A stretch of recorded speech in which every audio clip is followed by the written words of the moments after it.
enough of Keanu. Yes, it's true. Whenever we see you in another movie, get to wishing that you were in them all. Our hearts cry out, Keanu, haven't aged a day in 30 years. Now we're looking back on your career. Can't get enough of Keanu. Welcome to Can't Get Enough of Keanu, the internet's premier Keanu Reeves podcast in which we explore the filmography of that great, ageless, enigmatic Canadian actor movie by movie. I'm Patrick Willems. I'm Jacob Robinson Torpey. I'm Matthew Russell Torpey. Matt's last name comes out. My middle name. Middle name, yeah. Well, I can't. Russell. I fucked this up immediately. You said last name. Bad Wow. episode. Everybody knows our last Inauspicious names. beginnings Has for my Pat. middle name ever come up on the show? Even including the Hartnett version. I can't remember. I can't remember. I don't think so. I don't think it has either. What's your middle name, Pat? Henry. Oh. Yeah. Yeah. Henry. Henry. That's just classic. I mean, your- it's are fun you if you cut off the Willems. It's the name of a classic American hero. PH? Paul No, Henry. Patrick Willems. Oh, Patrick Willems. Patrick Henry. Oh, Patrick Henry. He was one I of the heard like, John he was like a Henry. founding father. Oh, I didn't know that. I heard forgot of, that I heard of lesson John in Henry, school. and I've heard of Patrick. Oh my God, guys, Patrick Henry. Paul Bunyan. I guess. No, He's I'm a figure named American. after Paul Johnny Bunyan. Appleseed. James Fenimore Cooper. Okay, so guys, here, Frederick I Douglass. brought up the Patrick Henry Wikipedia article. He is listed in his first paragraph as a founding father. He served as the first and sixth post-colonial governor of Virginia, and okay. he is very famous for the line where he said at some meeting, he said, "Give me liberty or give me death." Oh, he's the Give Me Liberty He's or Give Me that the Death guy. fucking Give Me Liberty Yeah. or Give Me Death That's him. guy. Yeah. Which makes sense because I say that all the time. Yeah. You do. And That is you're- kind of your motto. You hold those strict of principles in your day-to-day life. Exactly. I mean, like what do people know about Patrick Willems? He's all about liberty. Right. He And wants if it. not, then death. Yeah, exactly. Yeah, right. Yeah. You Very- see things in that kind of binary. Exactly. Yeah. That's it. There is no gray area in the middle. Hey guys, can I tell you a weird nightmare I had this morning? Please. Yeah, dude, Nothing would make me obviously. happier. I woke up this Does it morning involve like Keanu Reeves? it does. We've been talking about Keanu Reeves enough where he has entered my REM cycle brain wave activities. And By the way, how long did it take until Josh Hartnett entered that? I don't think I ever had a dream, at least that I can remember, with Josh Hartnett in We're it. in uncharted territory, Yeah, boys. so- Right. We're in the subconscious now. Yeah. So We're in the subconscious now. So I was dreaming. Sorry, I'm still so proud of us for doing that. That was fun. I enjoyed Yeah, that. not to pat ourselves on the back, but damn. But damn, we are musical Good. geniuses. Yeah. We wrote that song. So imagine you're walking alone in like a big empty train station, and like Grand Central, and there's nobody else there save for like a few people, like a homeless guy sleeping on the side wall or something like that. And then I'm walking in this area, and I see Keanu Reeves Yeah. standing at the far end of the station. And I recognize him immediately, even though he's standing really far away. And I walk over to him, and I'm all excited. And I'm like, Keanu, what's up? Like, I'm Jake. How's it going? I'm just introducing myself. Like, we're gonna be buddies immediately. Right.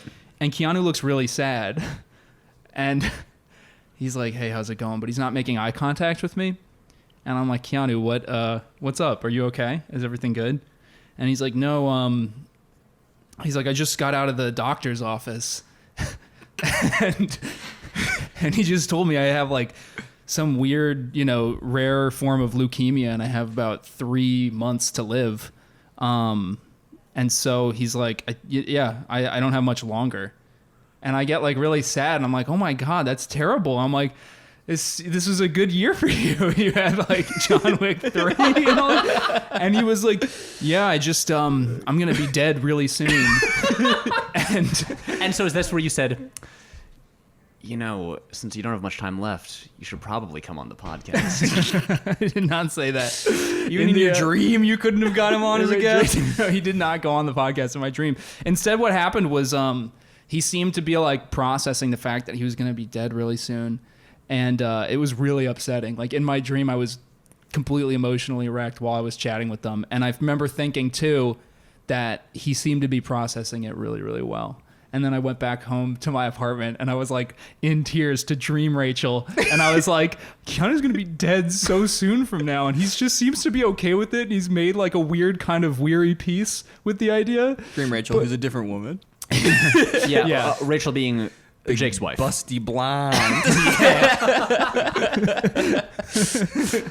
And then I woke up and I just remember, you have that moment in between full wakefulness and dream thing where I'm just like, holy shit, like this is going to be all over the news. You want to hear? I'm gonna open up my browser on my computer, and it's gonna be the first thing on my homepage. Is like Keanu announces the fact that he has the rarest form of leukemia, and will be dead in the next few months, and that he said something profound on Colbert about the fact that he's okay with it, and we will miss him and when we will he's all gone. miss him when Right. he's gone. Yeah. Whoa, I was like thoroughly upset for a good 10 weird half wakeful seconds when I was waking up this morning. Because it's one of those dreams, and I almost never remember my dreams. And when I do, this happened to me a lot in high school. The rare times I would remember my dreams is because my dreams were so mundane and plausible that it's like I get up and I'm like, did that really happen? I have a dream where like my friend and I hung out and played video games. That's nice. And then I'd be like, wait, did we do that last weekend? Did I dream that? Yeah. I don't know. That's weird because it's such a mundane, normal dream. They were so boring. Dude, do Yeah. you want to hear the saddest, most pathetic dream? 100%. Well, not one of them. I won't, I won't reveal my hand too much with some of the others, but it has to do with like the mundanity of just like I went to like like Babbage's or something. Babbage's. And I like got a game that like in my dreams that like I like bought it. It hadn't come out yet or something, and I was like, oh boy. And then I just woke up and was like, oh, I didn't buy it. It's not out yet. And I was just like legitimately sad. Just like, my life sucks, dude. It fucking sucks. That's You great. woke up with such joy. I will say I've it melted also away. I've also had these like boring, plausible dreams, but they're about like that person finally emailed me back with like good news about that thing, and I wake up and I'm like, oh, they didn't email me. Yeah. Oh, it I dream didn't about happen. some wild shit though. Oh yeah, I had a pig breakdance and it turned into a spider while it was spinning on the floor. So this is a podcast about dreams. I had my childhood friend Tony. He got attacked by a talking deer or like a stag, and he got gored by the stag's horns. But then he like the pieces of him like melted into the stag's horns, and it was all of his heads on all of the horns, and they were laughing at me. And then the deer started chasing me. Wow, that's fucked up. That's an amazing like haunting image. Like That's beautiful in a weird Sucked. way. If anyone, if any like Sucked when it was actually happening to me. renowned filmmakers are listening to this episode, and you want to license Matt Torpey's dream for a film, Matt, what's the price on that dream? I'll probably like $50 for a dream. You hear that, Guillermo? You're gonna get about that much detail though. It's an idea. It's a fertilizing seed. No, I'm imagining Yeah. you on Right in your set head. being like, the heads were a little bit lighter. They weren't not like paler on the head. No, a little bit smaller. Yeah. Yeah. Smaller. I'll sit there and annoyingly nitpick while you're doing it It's after like the fact. it's my dream. It's actually a 4-month contract where I'm allowed to just sort of trail around you, even when you're not working on that. It's my head. Remember when Salvador Dali thought that another artist stole something and he said out of his head? He was watching some surrealist movie and he was like, "He stole my dreams." That's fucked up. I didn't know that. Yeah. That's kind of funny. Did he Yeah. actually try to do anything about it? Gordon Levitt. Joseph Gordon-Levitt. Gordon Levitt. He was seeing mysterious skin. That's my dream. He was watching 500 Days of Summer. You stole this from my brain. Wait, hold up. This gives me an idea for a film. Hell yeah. Okay. Kind Inception. of like it's like Inception, but with time travel. Oh. Okay. Now we're getting my funny nerd bone tickled. Buckle up, boys, because the idea is people travel back in time and to hack into Salvador Dali or other people's dreams and then steal ideas from those dreams. Except they're just ideas for movies. But the dreams are way weirder than Christopher Nolan's version of dreams, which is everything's a heist movie. What- Because if what- you're in Salvador Dali's head, then Right. everything's a melting Except clock. it's just about a team of You come out and you're like melting clocks, but I paint them. time traveling dream hacking filmmakers. That's dope.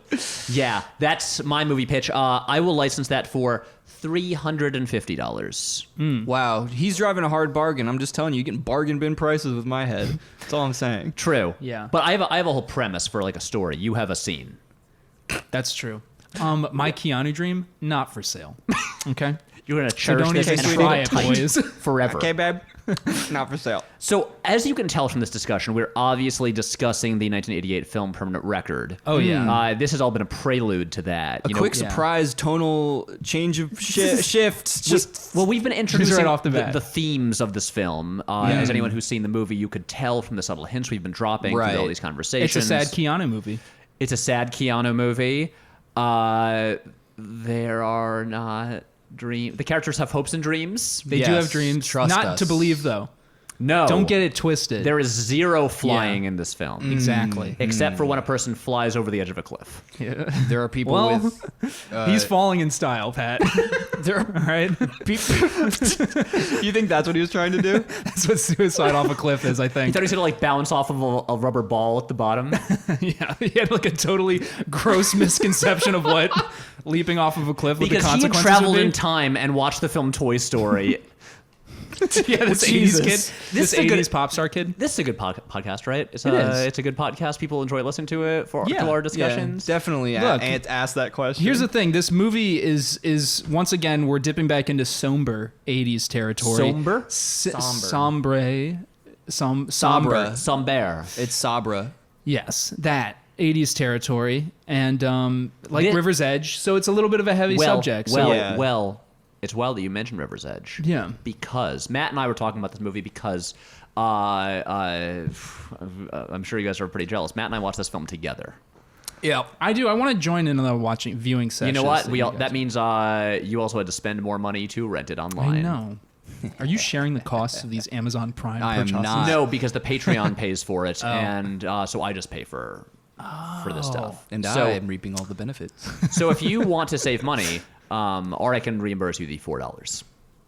No, that's okay. I don't Okay. care. Yeah, you cheap Or you fuck. can come to Brooklyn and watch it with us. Yeah. But but then one subway ride there is $2.75, so I'm not saving money anyways. Jake's, I told you this 100 times. You've got to start buying the unlimited Metro cards. Don't all buy right. single ride every time. Yeah. Every time. I've been living in the city for 8 years, and I've always bought a single ride. Every time I get And on you're the always train. exasperated when you're like, I have to go back. I'm fucking bankrupt. Yeah. You end up walking a lot this way. Oh, yeah. But no, when Matt and I were watching the movie together, we were saying this is an interesting companion piece to Yeah. River's Edge. Also, same cinematographer. It looks great. We'll talk about that. Yeah. But same cinematographer as River's Edge, who is also the same guy who shot most of David Lynch's early movies, including Eraserhead. That's fascinating. Yeah, Eraserhead, I think, What is Frederick Blue Velvet. Elms? Yeah. Also shot Ang Lee's Hulk. He's got a really interesting filmography. But again, this, like River's Edge, and oh my God, more murders Crime. happening around the city. So many murders. Almost everybody The in my naked block city. is dead. That's it. Yeah. Everyone in this building is getting picked off. Yeah. You're the last ones. Yep. I mean, you guys, I think I can say this on the podcast. You do live in the top floor of your building. Yes. People are, someone's and they're working their starting way from the up. bottom We're up. really going to narrow it down. Yeah. The guys, it's Drake. He started from the bottom, and soon he'll be I here. saw Drake and Josh God. immediately. Yeah, I don't really listen to Drake. I don't know him that well. Are you aware of the very famous hit song "Started from the Kiki, Bottom"? Do you love me? Yeah. That's that- what I remember most recently. Hotline Bling. Yeah. Hotline And he was- Bling. and he maybe Remember when wanted- Trump was on SNL and he danced to Hotline Bling and everybody thought that was funny because he wasn't president yet? No, I didn't watch that episode. Drake wants maybe has a crush on that girl from Stranger Things. What is the girl? Millie Bobby Brown. Oh. Yeah, That's a fun name. Yeah. It's a. She sounds like a whimsical girl. She sounds like Coraline or like one of these types And of people. then Millie Bobby Brown Yeah. ran out the front door and said, "No, mother, I'm going to read books." I'm going to read books, and she spilled all her jelly beans and marbles all over. Yeah. And she ran to her tree house and threw herself into a world of imagination. And Millie Bobby Brown was happy. That was just really like Bobby Brown, such a shady character. Such a shady addict. Yeah. Somehow it never occurred to me that Bobby Brown was in her name. Yo, slap a Millie on top slap of that. a Millie. Suddenly, Yo, I you made got a cute Millie. little girl who loves imaginative Did journeys. Doesn't Drake say he made a Millie in Start from the Bottom? No. Damn I made it. a Millie. Anyway, this So is anyways, just straight Frederick- up crazy free association with Patrick wait. Willems was the cinematographer on this. And like Drake, now we're on a roll. $500,000 for a show. Here we go. Okay, Reel it there you back go. in. Thanks. Good, nice. And, Reel us back in. Broadcasting. There you go. But but actually to finish off what Matt was saying, yes, Drake does seem to have a fondness for youngins, Interesting. which is weird. It is weird. It's like he's He's McConaughey. yeah. Oh, no. Oh, that was the thing. Billy Bobby Brown said that, like, oh yeah, we text all the time about like I talk to him about like boys and stuff like that. I'm like, and it's like Drake, why are you on, talking to a dude. teen girl about Yeah, that? don't be the reply guy to a teenager. There's enough predatory behavior of older men and younger people in the news already. Don't add to Exactly, it. Yeah. Drake. Don't you read the news? Don't add to it. And dude. unlike this movie, a certain apparent suicide was not real. I've seen. It was murdered, and maybe switch with a body double. So there you have it, folks. Stay woke. And guys, so I don't know for sure, but if my high school friends' crazy right-wing parents are to be believed, the Clintons did it, Yes. which makes sense. I don't want to talk about it. Yeah, We're gonna have an this is argument, triggering. and yeah. Okay. Anyway, Permanent Record is a 1988 film. The Clintons that- are murderers. That does feel like a. Hillary's a war criminal. Believe this? I really hope this is someone's first episode and they have turned it off already. It is for sure not. Who's watching Permanent Record first on No, the guys, Keanu Reeves podcast? I see, like, I look at the analytics for this episode, and you can see the way it's pretty funny. It starts with like John Wick 1, still our most popular episode. Yeah. And then it exponentially declines episode by episode. Nice. Especially once we hit the old movies after Yeah. the John Oh, Wick yeah. ones. That makes and sense. then suddenly, oop, Always Be My Baby in Toy Story 4, it goes up again. Nah, And God. welcome back to the night before. And then it just came out. That one just came out. Especially an obscure movie about suicide and dealing with the fallout of it cannot be a super enticing idea. Yeah, No. but this is interesting because River's Edge is of course a film about kids dealing with murder, the murder of and by a classmate and a Right. friend, and this is about people of the same exact age. This is it's outside Chicago. It's in Illinois.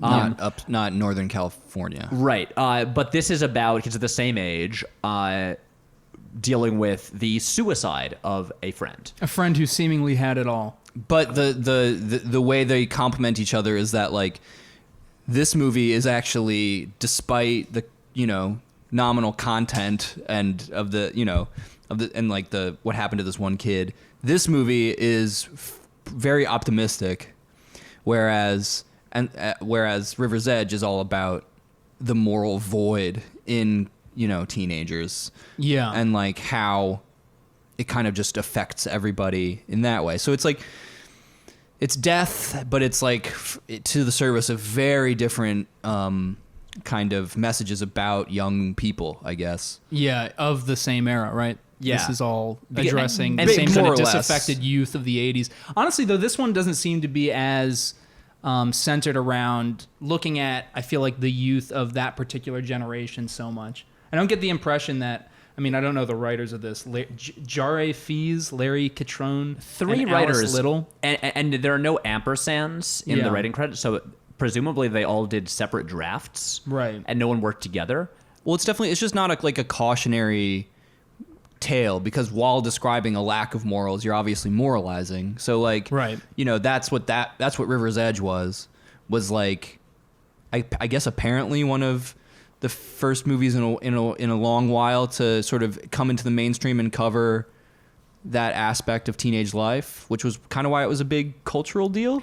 Yeah. This one, and especially to have that dark a take on like modern teenagers. right? There was like, you just get the smallest glimmer of like respite from just the absolute unrelenting, just like kids don't give a fuck. Right. Yeah, this one has a lot more hopeful and there's positive ending. There's an interesting critique to this one, and obviously we'll get into it, but like the other parallel obviously is 13 Reasons Why as like the most culturally relevant like thing now. I'm assuming I'm the only one here that's watched that show. Yes. Yeah. And I haven't even read the book. I know that there's a bunch of neither have like I. cool. I know that there's a bunch of like songs that I like that were in that show, and I don't usually let this stuff irk me, but like just like all the comments on those songs On now YouTube? of, like, oh my god, the 13 Reasons playlist, Why sent 13 me Reasons here. Why, and I'm like, fuck. Yeah. I can't listen to like Ultravox or like listen to like a Angel Olsen song now without being like, oh my god, Yeah. suicide is so like, sad.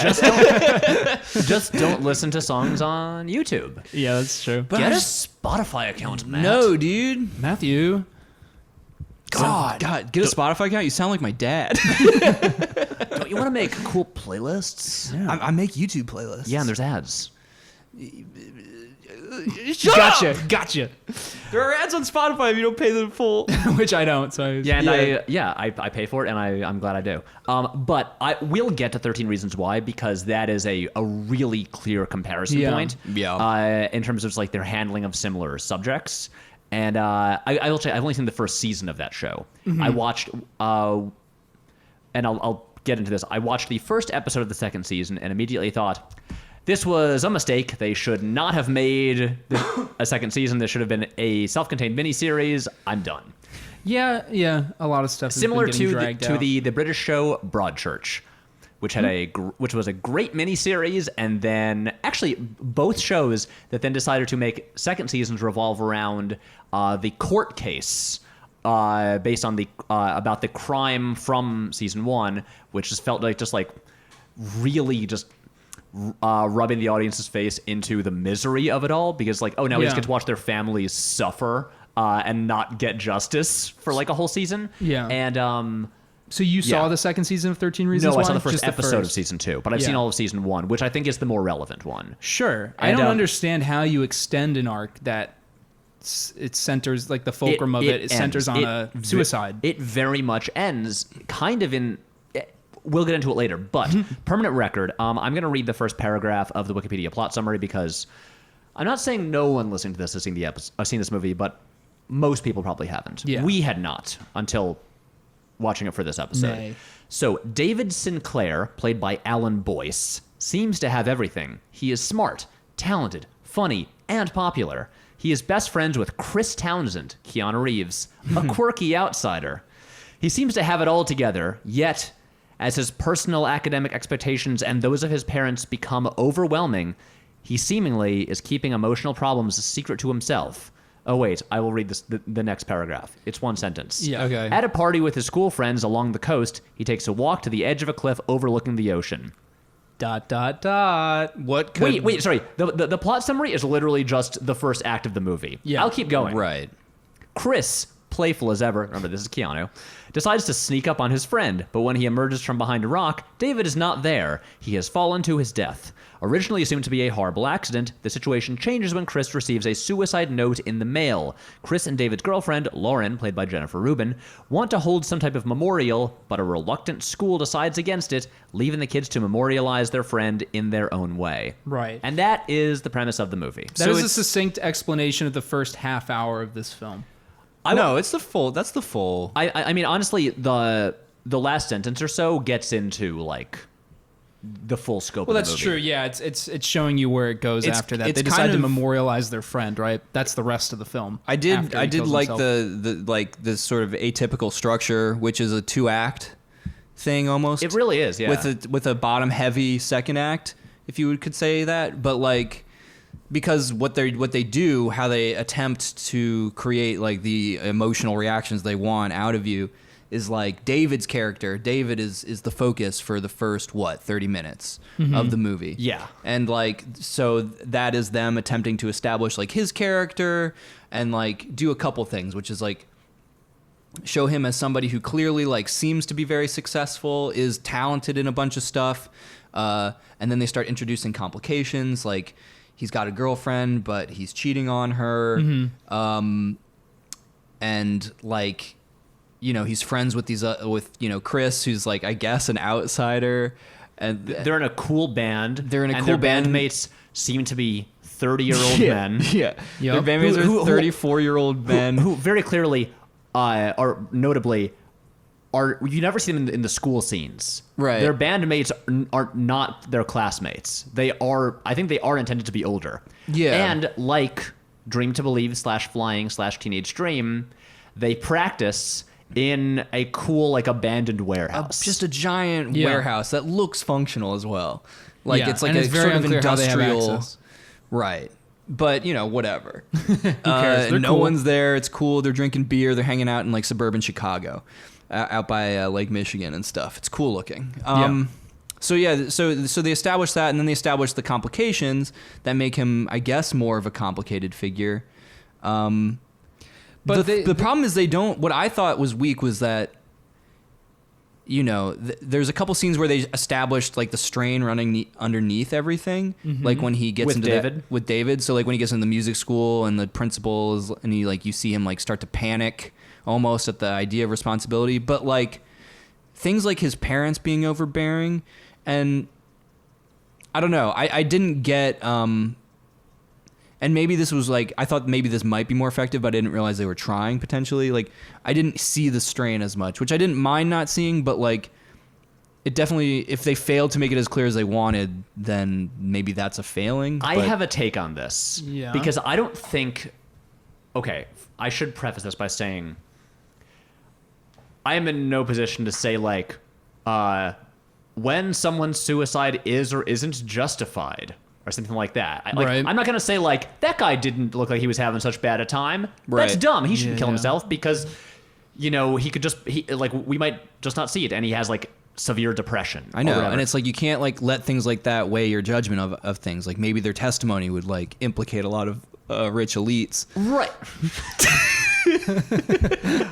Thank you, Matt. But also, but this isn't one of those situations where I'm going to say, like, oh, you know, I don't think he had any, like, I think it was dumb that he killed himself because he seemed to have it, like, honestly, like, that's the thing. He seemed to have it all. Why would he kill himself? But I think the movie, it kind of tries to, like, fit in this weird middle area that I don't think it really lands, where it's like, it has elements of stress on his life, where he's like, you know, I guess a little anxious about some things, like some music stuff. He has some pressure on him, but not an overwhelming amount of pressure. Like he reminded me, well, no, because there's certain, everyone I think has these kind of people in high school who are like kind of enviably, like they're too nice to hate. They're very talented. They're like talented. They're Good like grades. They're like good looking. Like they're nice. They get good grades. They are like legitimately talented at like certain things, but like carry that kind of nervous energy.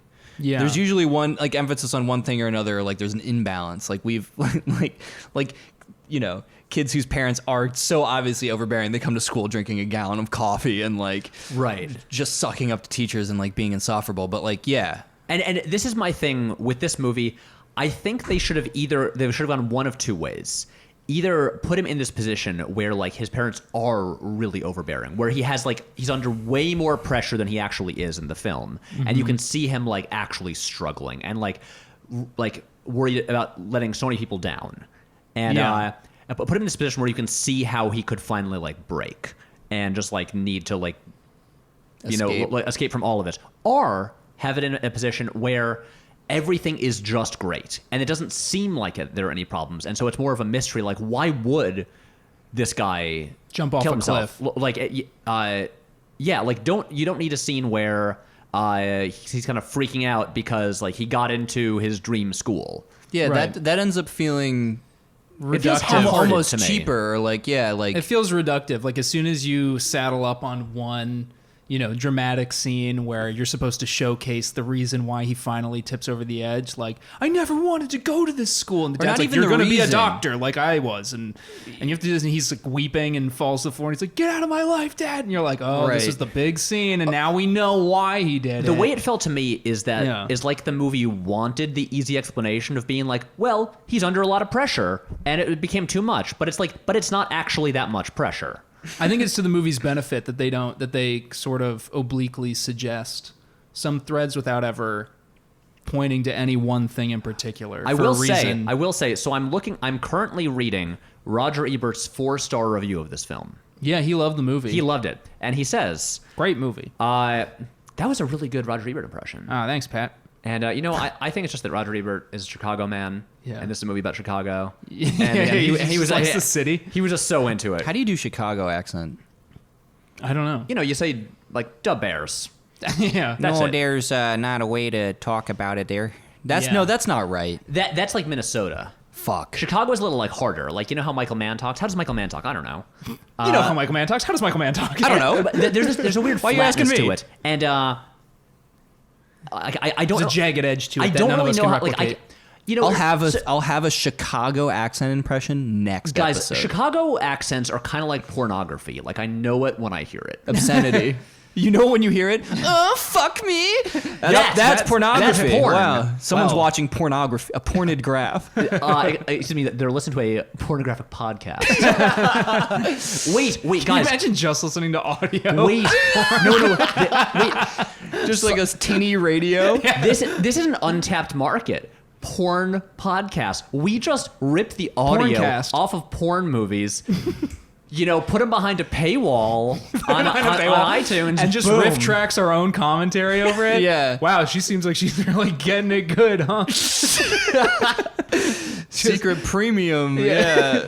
Yeah. We'll also $5 a week. We'll describe the actions for the listeners, so you can listen to it God. on your way to work and be like, and so now, the dick is out. It's out. And now John it's back Madden in. style. It's out. It's out. It's out. Wow. Oh, that was like Phil Cosby. Oh no! Oh no. He's went right to narrating Phil his own crimes. I apologize for Matt. Oh shit. I'm sorry, but that was a genuine oopsie. You pulled a boner if I ever saw one. Oh, Jake. Yeah. So, anyways, our porn audio podcast. No, wait. Let's tease it back to the movie. Okay. roll it back to guys, suicide. Roll it back to suicide. get wanted- to a safe zone. I Suicide. wanted to read one paragraph Yeah. of Roger Ebert's review because All it was right. about this part of the movie. He All right, says, you were doing his voice. I found myself impressed most of all by the subtlety with which Silver, the director, and her writers developed David's worsening crisis. This is not a young man made unhappy by the usual problems of TV docudramas. He doesn't use drugs, his girlfriend isn't pregnant, he isn't flunking out of school, and he doesn't have an unhappy home life. But it becomes clear, especially in retrospect, that there is no joy in his life. And we see that most clearly in the understated scene in the bedroom of the girl he sometimes sleeps with. Any other couple who do what they do together, she suggests, would be said to be going together. He nods. There is something missing here, some kind of connection with other people, some exaltation in his own gifts and talents. And giving guitar lessons to his friend Chris. He is a little impatient. Chris does not strive hard enough for excellence. David, who is admired by everyone in his school, who is the one singled out by his friends for great success, has a deep sadness inside himself because he is not good enough. And that leads to the scene in which one moment he is on the side of that high bluff, and the next moment he is not. Okay, Ebert does put it pretty well there. Yeah. I think. I feel like he hit the nail on the head. I still feel like maybe take out the scene with the principal where he gets the good news about getting into the school. The thing is, it's no easy task Yeah, that's true. to do. I think that, you could go those two directions you were describing, where it's either very obvious or not obvious at all. Obviously, though, gotta phrase that better. Anyway, Yeah. The key would be something obviously the thing would be in between, and Which is what they do here. I think. but the attempt to do that is more difficult. God They- damn it! I they guess I'm combine saying both. They com- obviously. Apparently, they combine both, but leaning towards making his behavior, the reasons behind his behavior, very opaque. They Well, lean towards that, I think. But the They balance. give you some undercurrents of reasons, but at the same time, the movie after, David leaps off the cliff and Keanu has to like basically witness this. As the movie progresses from that point, you realize that giving him a reason for killing himself is not the main theme that the movie's trying to address. No. And so for that reason, it's kind of unimportant that they give you a reason. So that's why I think it's good. I didn't mind that they hinted at stuff. I think for you're why right. David killed himself, but I prefer that they leaned closer towards not providing any reason think- because it's not important as far as what the movie's trying to do. The more I think about it, though, the more I think you guys are both right that if you just get rid of the principal scene, have him just get the acceptance letter and not really react to it, Yeah, be kind of blasé. then Yeah. you've basically got a fairly... Because you don't want... Yeah. The problem is the subject matter is so heavy, and the movie almost states its insecurities in the latter half about the topic itself. But, you know, you definitely... If I were doing a movie about, a young person, especially like killing themselves, you wouldn't want them to be a cartoon or an absolute enigma. Mm-hmm. You'd, because I would still want some sort of sympathy with the person who did it while making sure that they are like a fully rounded person, Otherwise, Right. you really have to not lean into it. You have to be like, a suicide happens off screen and no one, you don't even show it, or like the kid involved or the character, and like people are just reacting to it. I mean, this is a Right. movie mostly about how the how the friends and family and the people around him. It's his permanent record. Yeah. How they deal with it and try to move on and accept it. And I like so that, which is, I mean, and you get it illustrated in the scene where he does jump off the cliff, because it's all shot from Keanu's perspective. I really Right. liked David's sequence at the party though. I thought yeah. I thought that was pretty good, like him just sitting on the wall and stuff. I don't know. I liked his performance matched with Keanu's. I will say, Alan Boyce. yeah, Keanu's almost a little goofy. He's he's almost doing like the Bill and Ted Callie thing that he can like slip into occasionally when he's trying to be boisterous and well, like that's a lot of young Keanu. It's okay. So what we've got to talk about with this movie is that in the first act, in a lot of ways, it's a comedy. yeah. It's funny. Yeah, well, because He's so silly, Keanu. Keanu is so silly. He's like the goofy best friend, and it is him. He's like very close to like Ted Theodore Logan territory, and he's got the longish hair. He's just like a goofy, like He's bobbing his head around and the hair's flopping. He's a and- happy guy. Yeah, he's playing guitar. He's like, the chords are too hard. Did you bring beer? Beer. He straight up says beer when people bring a case of beer. He sneaks them into Lou Reed's recording studio, Yeah. featuring a cameo by Lou Reed as Lou Reed's himself. in the movie. Yeah. Yeah. That shouldn't be hidden. Like, Right, that's a also- weird cameo and for you this have film. like Keanu, It was kinda cool. like I driving liked his car through Chicago, like almost getting them killed. Right. But okay, my favorite running thing through this movie is the school play, their production of The Pirates of Penzance. Yes. Yes. And you have this early on, because David is playing piano for Accompanying this. piano. They have the auditions for this, and you just get this montage of all these kids who can't sing auditioning. Like and late 80s, like styled it's kids. hilarious.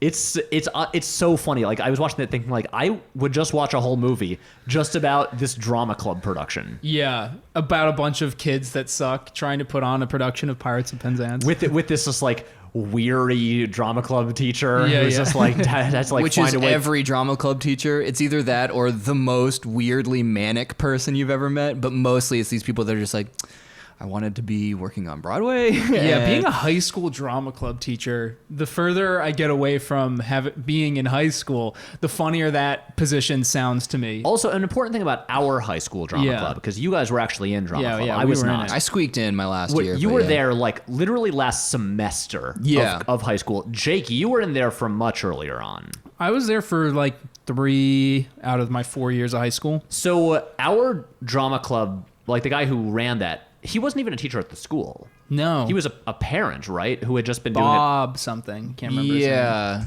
Yes. Wasn't his daughter one of our like one of our in our graduating class? No, Kirk. No, Kirk was the okay. So we had 2 drama club teachers in our high school. One who did the dramatic non-musical production, and that was Kirk. Fosse. No. And then there was a guy named Bob who did the big musical production in the spring. But who were both parents of students. Of students, yeah. Yeah. Right. Bob, who kind of looked like if Rick Moranis and Alfred E. Newman merged into a man. And that's not necessarily being mean. I know that sounds mean. Just an interesting looking fellow. No, he was. Because I went to his daughter was in like some of my elementary school classes, so he was just like a parent around from like when I was. Right, she's our age, right? She was our year. But I don't know. I'm just mystified how you get involved in that, because it's essentially a part-time job. The amount of hours you have to put in. Love of the game, baby. Yeah, and I think you're doing it for no money. Yeah, as far as I can tell. What do you get paid? Love of 7 Keys to Baldpate. You know what I'm saying?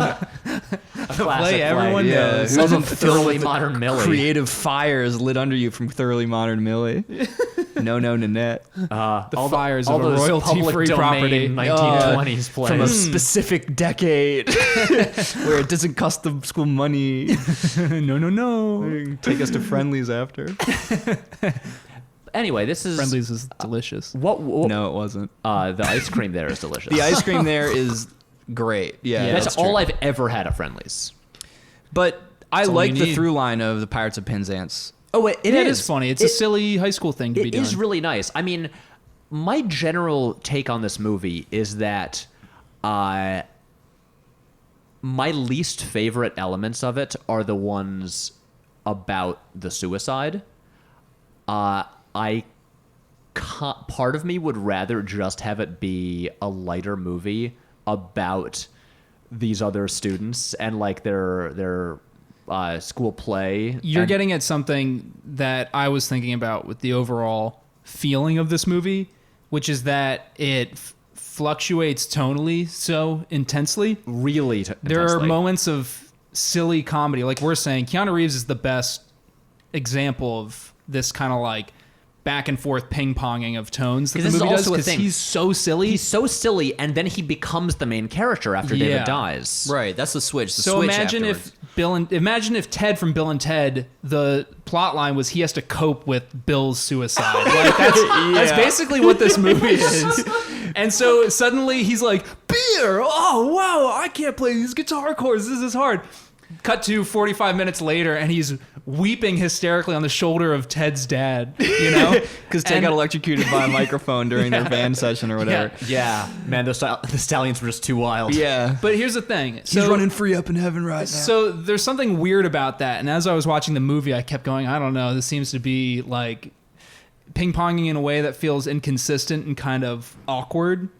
But as the movie kept progressing, I was thinking about it, and then I decided that I kind of liked it, because I was like, well, what's less consistent than a high school kid's behavior and how they act? And you can be silly 1 second or laughing, or you can put away like a dark thought like that and then suddenly just be having a good time with your friends and a total bonehead. And then a horrible thing happens and you're suddenly weeping and going crazy. I mean, we talked about this a little bit when we were discussing River's Edge, just the unpredictable ways that young kids who aren't in full control of their emotions can respond to terrible things. But I like like this movie does it. It feels more awkward than River's Edge, because River's Edge, I think, lands a tonal consistency that works in its favor more than this movie does. With the exception of Crispin Glover's performance. Yeah. But I think the agree reason, to disagree. Agree exactly. to strongly agree to disagree. I like Crispin Glover. But look, the reason maybe why I like Crispin Glover is the same reason why, as I was watching the movie, I started to forgive or find actually kind of interesting the fact that it was so silly, and then suddenly there'd be this intense scene where Keanu throws a book through a window and screams at the principal of his school, you know? Well, come on. Okay, listen. Yeah. I like this movie. Yeah. And you know, I got minor problems with it, but like River's Edge is consistent, as you say. Like it's just very technically is. Like it's a dour movie where there's not a lot of hope for the future in it. There's still cartoony fucking elements. Like Dennis Hopper and like, Crispin Glover. And his sex doll. and his sex doll. Yeah. I mean, like, Well, River's Edge is funnier than you'd think it was going to be, But too. this is even funnier than that. This is sillier. but this is sillier. But it's also genuinely funnier. Like, Yeah. remember, the high school play. Yeah, the high school play is great. But the thing is that I like this movie by the end, you know, mostly because those after some sort of traumatic event or some deeply, you know, upsetting or dark thing happens to people, not just teenagers, but like I find this still happens to like me and like I don't know, people I know where it comes in waves, right? Mm-hmm. Like there's the normalcy of your life which continues to go on and feels strange for doing so after especially a death, especially like an unexpected young person dying, and then there's like the waves of just like remembering or realizing and feeling incredibly horrible and like doing stuff like Chris does where like you get pissed at your friend and you're sad and you drink and you almost kill his little brother, But then you're which playing a is pretty sweet riff dark. on your guitar. But then like And that's cool. You're weeping on his father's shoulder, and then Yeah. the next day you're like consoling his ex or his not ex but just his girlfriend And former wearing a girlfriend. cool bandana. But then like you start laughing about something, Yeah. and then there's like you still have to like do the play. Yeah, you have to do Pirates of Penzance sing at the end. USS Pinafore or whatever, and then I think it was HMS Pinafore. HMS Pinafore. Oh, HMS. But they're both Gilbert and Sullivan, and I think mixed them it up. was 100% HMS Pinafore. Also both about boats. Oh, I but- just like saying Pirates of Penzance, and now I can't anymore. so Because isn't the opening song? it is like the Pinafore. I am the captain of the something like that. This play Isn't is it called the like- HMS Pinafore. like, Jacob, is- you are Jake, not paying you are attention an to the scene in idiot. the Isn't it movie. like we sailed the ocean blue? Yeah. Da-ba-da-da-da-da-da. When We are you the do your sailors. podcast, you will say the movie wrong. You will. Oh, I they can't even say play. hypnotized you. Yeah. It was Yeah, I this- mean, we are the They were very singing model at of a me. modern major podcast. Yes. All I'm trying to I get didn't at mind is it, that though. I thought that like what seems inconsistent, I'm going to give the screenwriters the benefit of the doubt and say was an attempt, just like fleshing out David as a character, to, you know, because the whole point is people triumphing and being almost galvanized by this act to become better people and to like, it's very hopeful, like to embrace life and to like live more fully. Like that's what Yeah. basically every major character in the film ends up doing. Right. I It's mean, it's like life affirming. You know, I think so I'm still not sure where I come down on this movie because I enjoyed a lot of it and then I had issues with some stuff, and then I've been trying to like reconcile like how do I feel about the mishmash of tones. Right. Because again, you have like, to skip ahead to the climactic scene, you do have this big kind of very Hollywood climax. Yeah. Where, you know, and This is where I don't think the movie sticks the landing. I think I liked it, and I feel the ending right, is well, where because I it feel like loses that me. there are places where, so after you know what? You are right. That like It was almost a good movie in my mind, and then the ending, I was like, no, that's why it's not a classic. it's another histrionic It's not. moment. This is why it's not a River's Edge, which still holds up. I well, think. because so here's my thing. Yes, that's true. Yeah.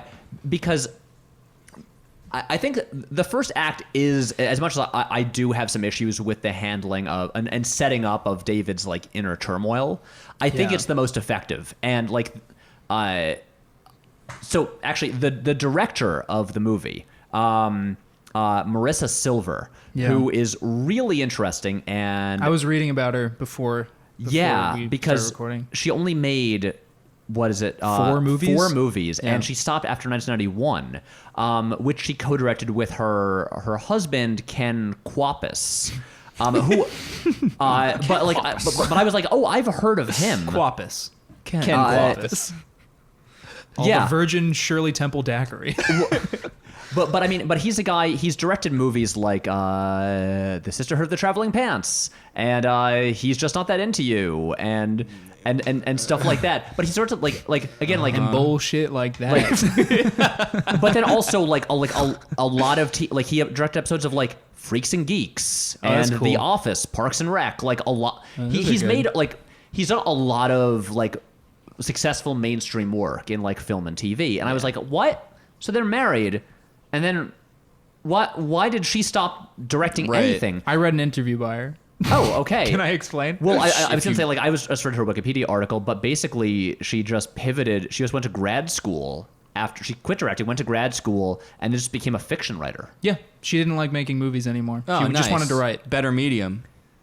It can tackle things that movies can't, just the way movies can tackle stuff writing can't. You know? works? Maybe And the stuff she wanted to do, but essentially she said this in the interview. The stuff she wanted to do, she felt was better suited to books. I think that translates to this film a Yeah, little bit. but- This wasn't something she wrote, though. It was something the studio handed to her. She But was talking about how she just was given the chance to But direct what's so this. interesting Yeah. is I think this is a well-directed movie. Oh, yeah. And, like, you look at that, like, the opening shot, which is this long kind of, like, fluid tracking shot revealing the cliffside hangout spot where the Yeah. kids all hang out. It's a good As open.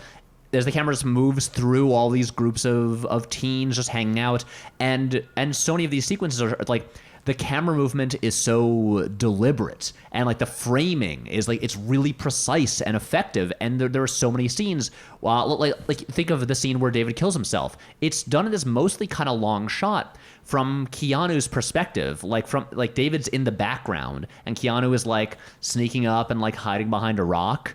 Yeah. And so we see that David is gone when Keanu does. And it's like it's actually like And those Isn't sound that design. scene, by the way, the most perfect melding of the silly tone and the Yes. dark tone? He's literally being Ted, like giggling. He's like, oh, he's like hiding behind a rock, and because I think we all saw the trailer probably before we watched this movie that he's about to jump off the cliff. Right. So he's just acting like such a goofball while this guy is. I thought it was so effective, though. yeah, no, I liked it. that- Yeah, that's It was jarring and creepy almost. Right, Yeah. but Like the waves, like the sound design of the waves, like crashing, like overpowering, like him like screaming and like his name and stuff like that. Yeah. Again, no. What I'm saying is, it's a well-directed film. Yeah. Like she has some real talent for visual storytelling. It's kind of a bummer that she just kind of stopped making movies, because I'm like, looking at this, I'd be like, oh, this is a really promising early film. She excited. seems like a genuinely talented director. Yeah, but But at least she's doing art that she likes, as opposed to having been muscled out or like just devalued by Exactly. the So, look, system. male or producers whatever. or I'm whatever, happy yeah. for her, and At least it's not that kind of story. It's like Right. she like is doing creative work that she likes. Like, Exactly. fucking small blessings like that are still Yeah. rare to hear. right. But so I just wanted to mention that about like it being well made, and I do think that like first act or so, which is like largely comedic, is the most effective part. And then you have this interesting shift when something like ostensibly the lead character to that point is gone from the movie, and then Keanu kind of shifts into the lead role, Main character status. and then the movie kind of like has this weird. It becomes less plot oriented. It's not like moving forward as much, because everyone just kind of like, there's a funeral and everyone's kind of figuring out how to deal with stuff, and it Yeah. kind of takes its time and kind of shifts around and does a lot of different things until it kind of reaches that third act where it's like, oh, we've got to kind of reach a conclusion. And what I think is interesting about it is, Guess we gotta reach a conclusion. but that second act, shit. the second act is like the weird kind of subtle stuff. Yeah. Where it is kind of dealing with the different ways people react to these things, and Keanu like freaking out and drinking and almost hitting David's younger brother with his car and stuff like that. Right. And David's ex-girl, or David's not ex. God damn it. Yeah, his former widowed girlfriend. Widowed girlfriend. I don't know how that works. Asking if she could have done something. Like, these are all just like the classic sort of reactions that need to be right, but at the same time, explored. it's very kind of like relatable human stuff. Right, yeah. And then it is in that third act that it kind of remembers like, oh, this is a film from Paramount Pictures. We do have to kind of reach a classic kind of crowd pleasing ending. Yeah, this is not the like small kind of indie film that River's Edge was. No. And so This what one's like, oh, Captain, my Captain fucking ending, which is like, is schmaltzy and Right. was even then. but I think is I've never seen Dead Poet Society, but I haven't seen it in a very long time.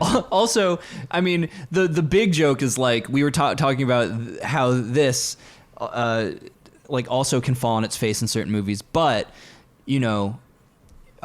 David kills himself, but he leaves behind a suicide note. This is what I wanted to talk and about. And a song he wrote that he had been obsessing over for the band that he was in with Chris. And it was like, he was like, I just got to get like the music. I got it perfect. I just got to get these lyrics down and blah, blah, blah. And I mean, they performed the song and wait, slow down. Okay. Because there's more to it than that. Because he didn't get the lyrics right. So Chris, aka Keanu, finishes it. Step up and to that's plate. where I'm like, right now it is doing Purple Rain. If you've seen, seen Purple Rain, there's the point where Prince's character discovers that his father had used to be a musician and had written and had all these like fragments of like incomplete songs, like what if in it the was basement. Purple Brain and it was about your dick getting sucked? Until it turned purple. Thank God we have Matt on this podcast because like I would never think ever to say that. All right, anyway, continue. Rain. All right. But in Purple Rain, there's the thing like the main character, and this is after his father has also like been hospitalized and like may die, and then he discovers that his father, who's like been very troubled and is like kind of like abused his mom, has and abused his him. mom, and he kind It's all worth he it. kind of understands him in this new way, because he's like, oh my God, he despite all of this, He had this expression in him the whole time. and He then was trying to write Purple Rain.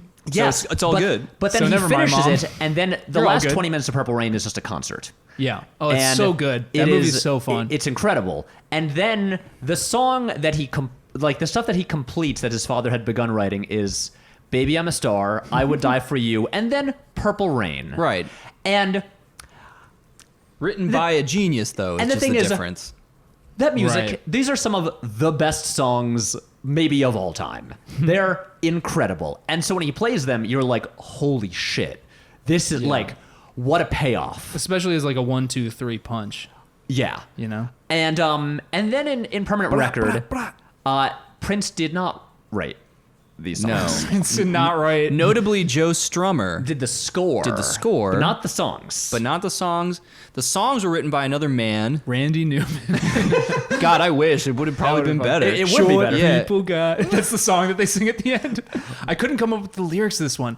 Short people have, and then Keanu's like, no reasons to live. Dude, I have such a newfound respect for Randy Newman now that I looked at his back Yeah. catalog. He is funny. Finally. Yeah. My dad would say that to me for years. He was like, Randy Newman's like edgy earlier stuff. It's pretty good. Listen, your brother, your dad, he's a smart man. Smart man. He's a tastemaker. Dad, come on the podcast. Call him. What would my dad talk about? I don't know. I don't know. Maybe what's the one where Keanu plays football? The Replacements. The Yeah. replacements. Get your dad on that Hey, one. my dad likes I sports almost movies. said the bench warmers. Starring John Heater, aka Napoleon Dynamite. Oh, that is a real movie. Though. Yeah, him and Rob Schneider. Right. Oh my God. Yeah. You- See, this is why we have God. me here. You can do it. But, so I just want to talk through the climactic scene. So, Keanu finishes the song, and then Yeah. finally they'd booked before David had died a studio time to record, and so you have this pretty effective actually. And Matt, I remember we were both saying like this is pretty good. This intercut sequence where you have the performance of the HMS Pinafore, the high school production, Yeah. and then like them recording in the studio, and it's like the song isn't great, but it's like whatever. It's fine. I would say it's bad. Yeah, actually, it is. I would bad. say it's corny and bad. No. It's not bad. It's like about what a high schooler in the 80s probably would have written. But the thing is, it doesn't work for the ending of the movie. No. I think it's fine when you see them recording it. Yeah. Because the main impact there, it's not so much about the song. It's like His they legacy. finished it. Yeah. They finished his work. Yeah, it's And- nothing and, to have and killed symbolically, yourself over. also, Chris has grown and stepped up to the plate of like taking on a bit of responsibility That's and true. growing. Exactly. So for a song that's supposed to symbolically bear the weight of one person's suicide and another person's personal growth, It the worked. song that it ends up being, it feels lame because Right. of that. But at the same time, load it has to carry. We don't have them play the whole song. We see like sections of it, and then it'll cut Yeah. back to the play until. When do you guys want to take it from here? Are we going to talk about Yeah, the come on, acapella singing Yes, section? go, All right. go. Okay, we're past the torch. I am going. I can't take the entire plot here. So they're doing the production of the play, right? And then Yeah. David's widowed girlfriend. We haven't found out a better term for this yet. I will also find her name. Yeah. she comes up. She's supposed to do a big number in the theatrical Is it production Lauren? of HMS Pinafore. It's Lauren. Lauren is going to come up. She's going to do a big show-stopping number where she sings one of the Ooh, songs her off film this debut production. is Nightmare on Elm Street 3: Dream Warriors. Good Dude, Nightmare one of the on best Elm Street. ones. Yeah. Yeah. Fucking vein puppets. Dude, vein puppets, bed hole. Hell yeah, dude. That's what The I guy call took it. that one away. All right. So she does. She's about to do the show-stopping song of this play. Her solo. Her solo effort, and she steps out on stage. Cue the high school orchestra. Also, I just want to put a pin in this. Yeah. We're gonna talk about Randy the conductor in a little while. Oh, I want to talk Because about he's Randy the conductor. My favorite character. Very true, yeah. Continue.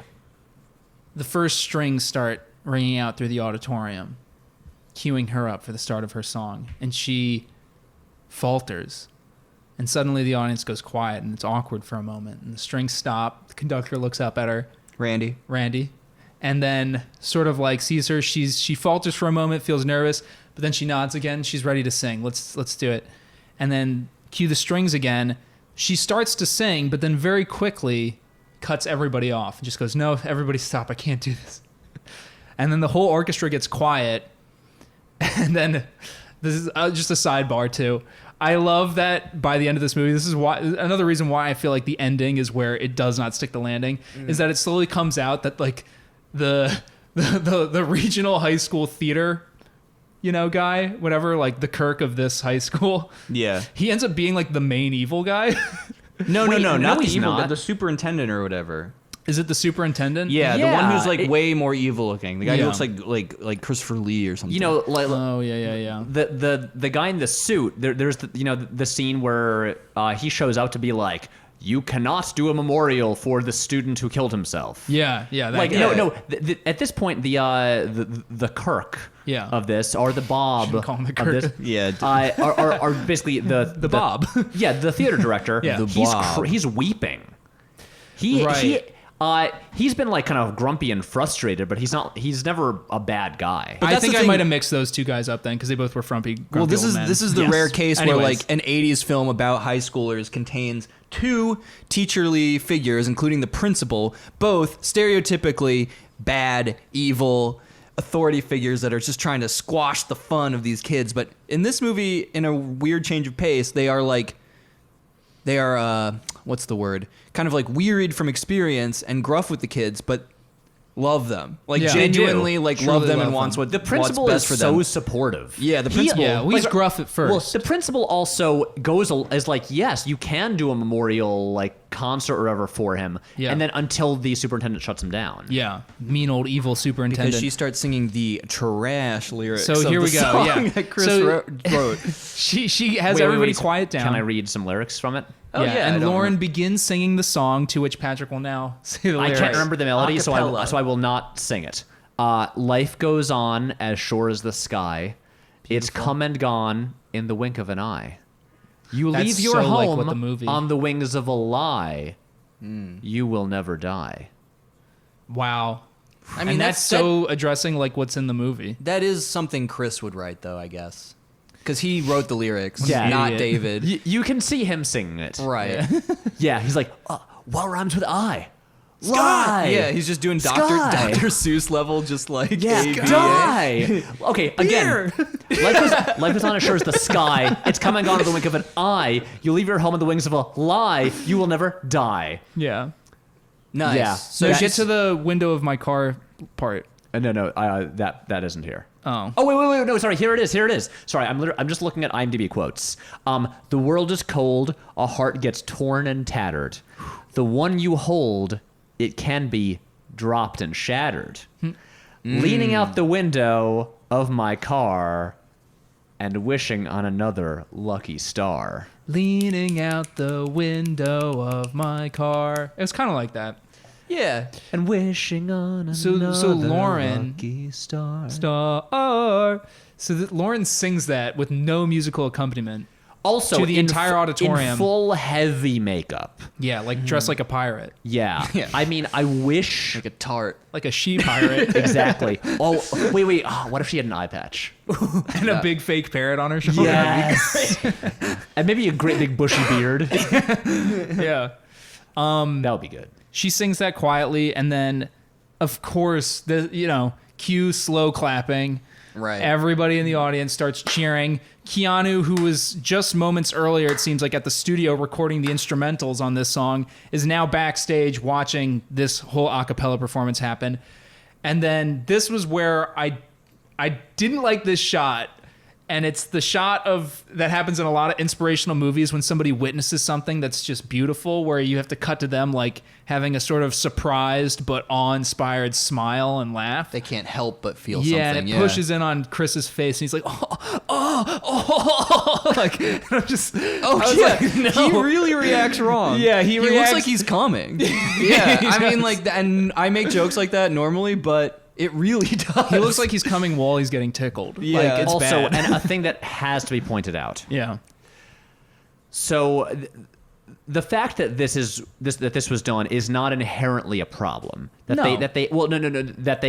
they had someone else do the singing. It's like she has like a voice double. Sure. Because that's so common in any movie where someone has to sing, or like Most musicals or movies. whatever. Yeah. But the problem is not the other voice, it's the mixing of it. And this song was so clearly recorded not in an auditorium. Yeah. And so it sounds, so it's an awkward Soundproofed. scene and sounds very unnatural. Yeah. Because it sounds like she's lip syncing to like, also that it's weird because then there also isn't a lot of ambient sound. So Yeah. it's almost like the sound cuts out and then just like from elsewhere, this previously recorded song sung by someone else plays. Yeah. Right, and not in an auditorium though, because it still isn't reverberating. Right. Yeah. And again, because like the orchestra is not playing along, it is just that vocal and then nothing else. Yeah. And it was for me distracting the entire time. Yeah. It's like if you're gonna have this be your climactic moment, mix the audio properly. Yeah. And Marissa. also, I guess like I mean, I don't know. Wait, I'm gonna look see- up the audio mixer. I see the instinct of needing to defy the evil superintendent, who, by the way, I think during the scene where they're arguing, the principal and the superintendent, is the movie essentially arguing against the one criticism I think it perceives as going to have to face, which is that any. It's weird. There's almost like depression and like suicide almost has certain elements in terms of how like administration deals with it to like school shooters, where it's like if we mention this or in any way empathize with these people, it is like de facto valorization, and we're going to get people that just You're gonna do get do the copycats. same shit. Yeah. Honestly, Yeah. that it is an it's a interesting valid point. concern. It Like, definitely is. Doing That's a like- more like- nuanced perspective than the movie's trying to deliver, though. But I think which they is like Like, that here's the thing. They instead of just introducing this mean old superintendent in a big rich person office with like, mahogany furniture. and, like, exactly yeah. leather bound chairs. Huge Hello, cigars. Yes. Yeah, just have the principal do that, and it adds more nuance to it because this principal who was supportive has to be like, guys, I wish we could, but like we can't like memorialize like someone who committed suicide. Yeah, you can't sing an 80s pop song about him. But I have Don't make everybody dance to this guy's death. Introducing a very easy villain Yeah. like halfway through the movie, Yeah. as again Right, as a scapegoat. and I think this is part of my issue with the movie is that in some ways it is a really interesting kind of subtle take on these ideas, but then it has to shift back into like the sort of obvious crowd-pleasing formulaic, for lack of a better Right. word, like Hollywood type stuff, and that's what trips it up. Oh, yeah. Right. The feel good, like going through the paces of a feel good, like this is The Blind Side, or you know what I mean? Just like something Yeah. else, like inspirational. That starts to feel a little weird and in line almost with the superintendent's criticism. Yeah. Right, of the act of having a memorial. So I was curious, Pat, though, because you're the only one who's seen 13 Reasons Why. And like that criticism, having not seen 13 Reasons Why, was something I heard about it, which was that like, And this is a more subtle discussion even than we should probably have. We don't have time to have, which is like, I don't know, guys. We've honestly we have potentially like 45 minutes to an hour left. We could go for a while. We are not as far into this episode as you think we are. Well, let's make it still concise. Let's try and be concise. Wait, I have a better idea. You guys sit back. Show us another scene from Twilight. Wait, I want to ask this question though. I will just recap the entire first season of 13 Reasons Why. I would love episode for you by episode. not to do. Yeah, that Oh my sounds so God. good. I know. I What's couldn't better do it. than seeing a show that had lukewarm reviews is hearing about it from someone who didn't really like it to begin with. No, my question, or not my question, but like my point was more like there is that whole argument about aestheticizing violence or like Suicide? acts, like suicide, by just having them be in an artistic medium. Like, I mean, I don't agree, but like there's that whole like Susan Sontag thing about how photography and like inherently aestheticizes things. So even like war photography in a way removes people from the violence or turns it into an aesthetic experience, Right. as opposed to like something viscerally horrible and visceral. physical. Like an the same emotional idea that experience. like every war film, even if it's an anti-war film, is also inherently a pro-war film. Yeah. Just because like the nature of like making it cinematic. Yeah, that whole makes thing. it like sort of like appealing. So like I think that's baked into the concerns about the memorial almost within the film itself, like the meta thing. Right. So Should we be happy that these students like did this and celebrated? But Well, as a there's viewer of this the guy. movie, yes, you are celebrating them, but in like a real life context, you, in a way, kind of understand the superintendent's reticence to do it also. So by portraying him as the sort of villainous character by the end of this film, it feels very, very simplistic or kind of reductive again. Yeah, but at the same time, it does also feel more like a victory for the friends of David, and it's not like David ultimately won. Yeah, exactly. well, David very clearly did not win. You're right, but in his head. that's the thing about 13 Reasons Why. Yeah. Okay, yeah. And So, explain to me how that. Well, do you works. guys are you aware of the premise of the show? Okay. Something about 13 clues that I'll tell you what. fucking kills himself and Right. it's like, Here's my take on the premise. My take. you never saw it either. No. But people have explained it to me, and I'm gonna paraphrasing. I'm not gonna explain this All correctly. right. Well, this is fun then. Yeah. All right. So How about everyone goes around and then I'll grade your Sure, your- okay. no, Pat, you give me a grade after I say this, whether or not I get. Well, I want to got the try too premise. then. Yeah, If we're all okay. gonna just fucking guess. Kid kills himself. Males. Girl or boy? I don't By the remember way. that. I don't remember. Who committed suicide? Boy. What I'm gender? gonna say committed- boy. Okay. Males to 13 different classmates, personalized letters to them because each of those 13 people, whether they knew it or not, in some way impacted their eventual decision to kill themselves. So each of these classmates ends up reading their personal letter, which is one of the reasons leading up to his decision, and then they all get together and grapple with the consequences, right? Okay. And now Matt, Did I get it? Matt, No, what do no, you no, got? no, Hold you on, go. shut up. I feel like Jake got it. But I'm gonna go with my honest first thought instead of amending it. Yeah. Which is that I think a young girl kills herself and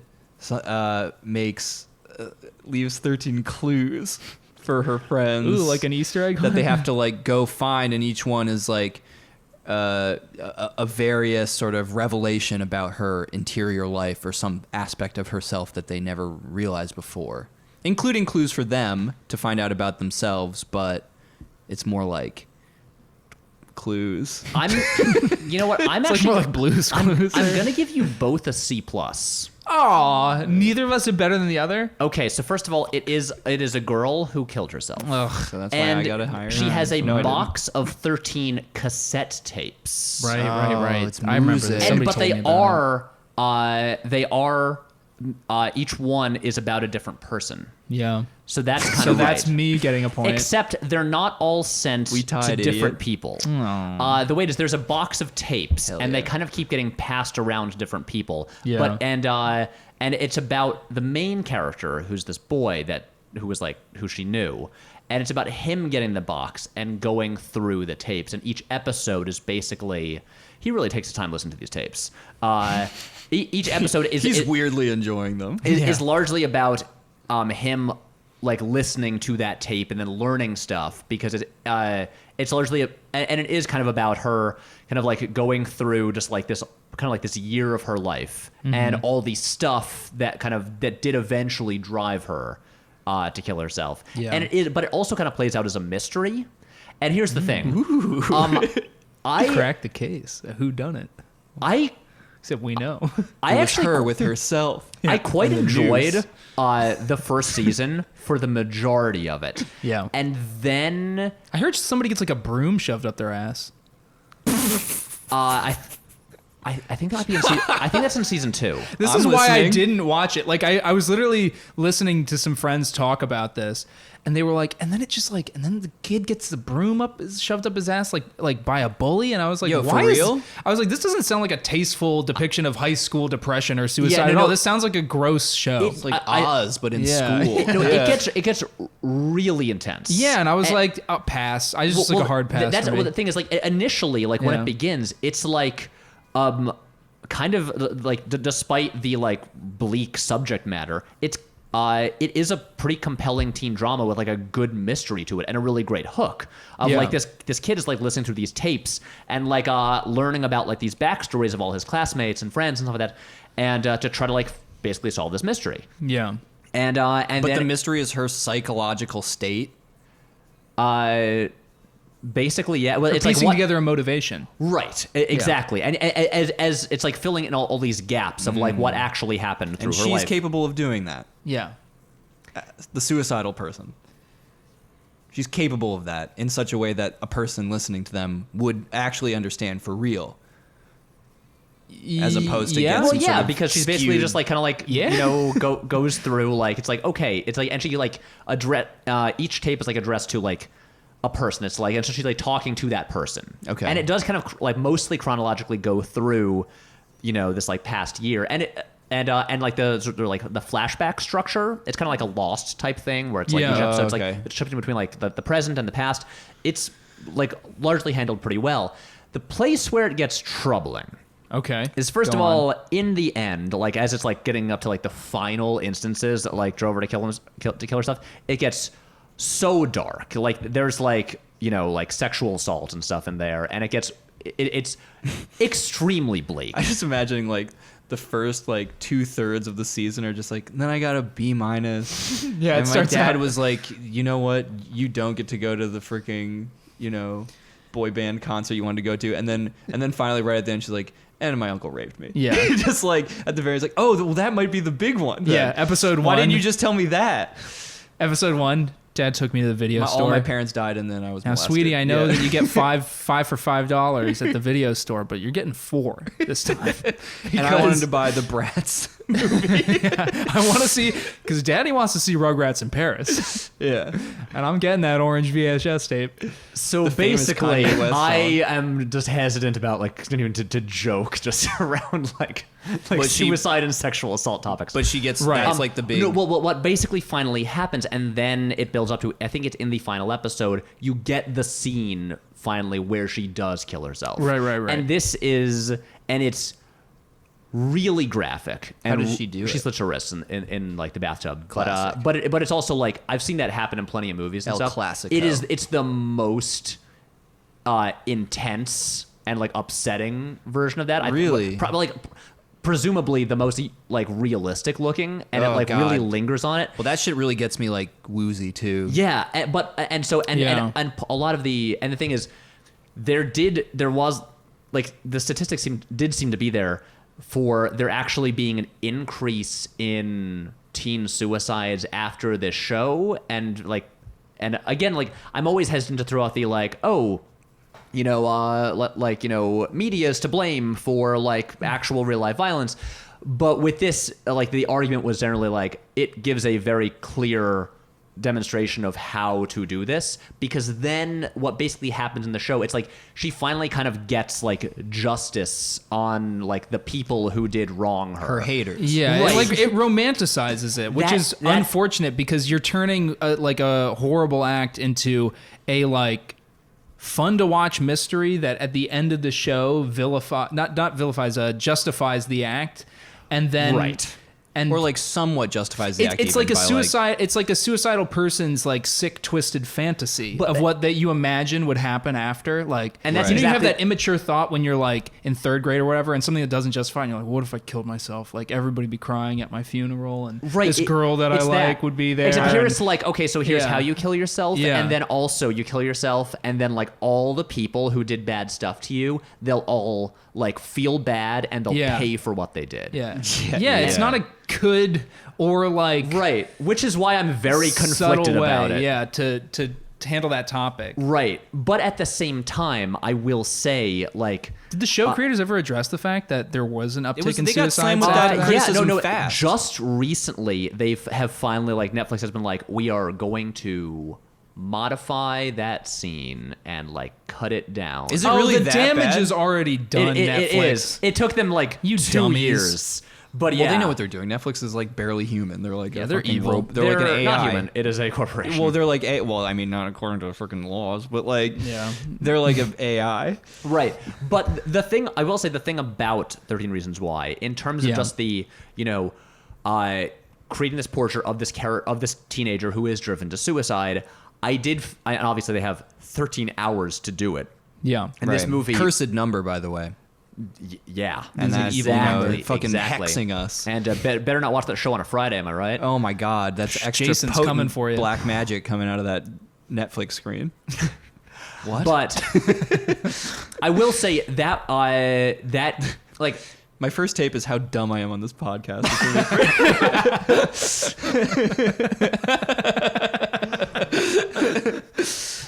It's just this recording. You just mailed listen this to it, episode back to me Listen to and this Pat. episode, yeah. Someone listen to it is like, oh, I get it. And that's all it is one episode. You're like, oh, I get it. I'm just dead in the other room. Oh yeah, that guy should be dead. Like, we all agree with that. Oh wow, he is sucking in oxygen and producing nothing of value.